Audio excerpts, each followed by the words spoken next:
कर्नाटक के धारवाड़ की textile company में काम करने वाले रमेश गौड़ा परेशान हैं। रिटायर होने के 6 महीने बाद भी ग्रेच्युटी का पैसा नहीं मिला। ऊपर से कंपनी की माली हालत भी खराब है। उन्हें डर है कि कहीं ग्रेच्युटी का पैसा डूब ना जाए। लेकिन कर्नाटक सरकार ने ऐसा कदम उठाया है जिससे भविष्य में रमेश जैसे लोगों को इस हालात से नहीं गुजरना पड़ेगा। राज्य सरकार ने सभी कंपनियों के लिए ग्रेच्युटी इंश्योरेंस अनिवार्य कर दिया है। कर्नाटक सरकार की ओर से उठाए गए इस कदम का फायदा समझें, उससे पहले ग्रेच्युटी के गणित को जानते हैं। कर्मचारियों के हितों की सुरक्षा के लिए साल 1972 में ग्रेच्युटी कानून लागू हुआ था। इस कानून के तहत जिस संस्थान में 10 या इससे ज्यादा कर्मचारी काम करते हैं, उन्हें ग्रेच्युटी का लाभ दिया जाएगा।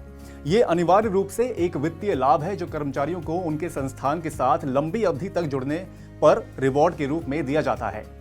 जब कोई कर्मचारी किसी संस्थान को 5 साल या इससे ज्यादा समय तक सेवाएं देता है तो उसे नौकरी से रिजाइन देने, नौकरी से निकालने या फिर रिटायर होने पर ग्रेच्युटी का लाभ दिया जाता है। ग्रेच्युटी के रूप में मिलने वाली रकम कंपनी में कर्मचारी की सेवा की अवधि और मासिक वेतन पर निर्भर करती है। कंपनी छोड़ने के समय कर्मचारी को कितनी ग्रेच्युटी मिलेगी, इसका एक फॉर्मूला है। आमतौर पर साल की नौकरी पर 15 दिन का वेतन दिया जाता है, लेकिन इस कैलकुलेशन में वीक ऑफ शामिल नहीं किए जाते। ऐसे में ग्रेच्युटी महीने में 26 दिन के आधार पर निकाली जाती है।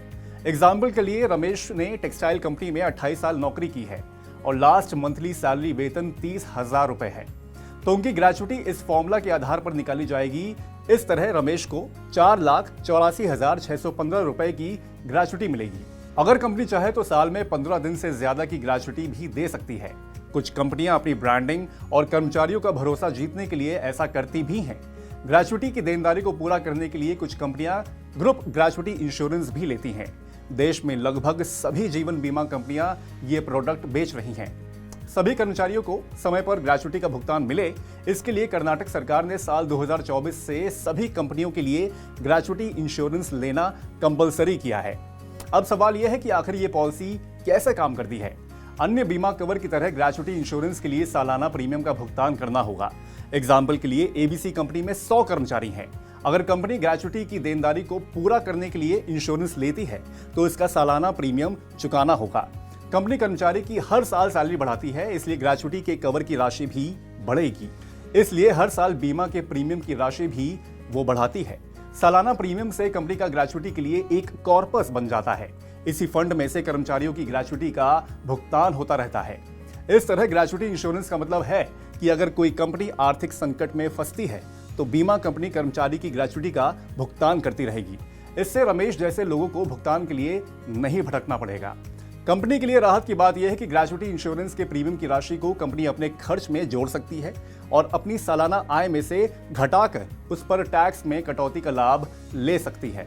सरकारी क्षेत्रों में रिटायरमेंट के समय कर्मचारी को मिलने वाली ग्रेच्युटी पूरी तरह टैक्स फ्री है, जबकि निजी क्षेत्र में कुछ शर्तों के साथ 20 लाख रुपए तक की राशि टैक्स फ्री होती है।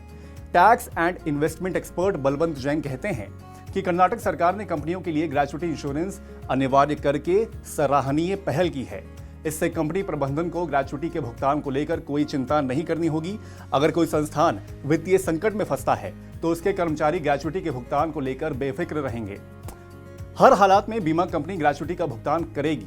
सरकार की पहल से कंपनी और कर्मचारी यानी दोनों पक्षों को फायदा होगा। देश में कुछ समय से कर्मचारियों की छंटनी का दौर चल रहा है। बड़ी कंपनियां तो वित्तीय संकट को झेल जाती हैं, लेकिन स्टार्टअप और छोटी कंपनियों को एक साथ ज्यादा कर्मचारियों की छंटनी या सामूहिक इस्तीफे के मामले में ग्रेच्युटी का भुगतान करना मुश्किल हो जाता है। इस हालात से बचने के लिए ग्रुप ग्रेच्युटी इंश्योरेंस अच्छा ऑप्शन है। अभी ये इंश्योरेंस सिर्फ कर्नाटक में अनिवार्य हुआ है। अगर अन्य राज्य भी इस तरह की पहल करते हैं तो इससे बड़ी संख्या में कर्मचारियों को फायदा होगा।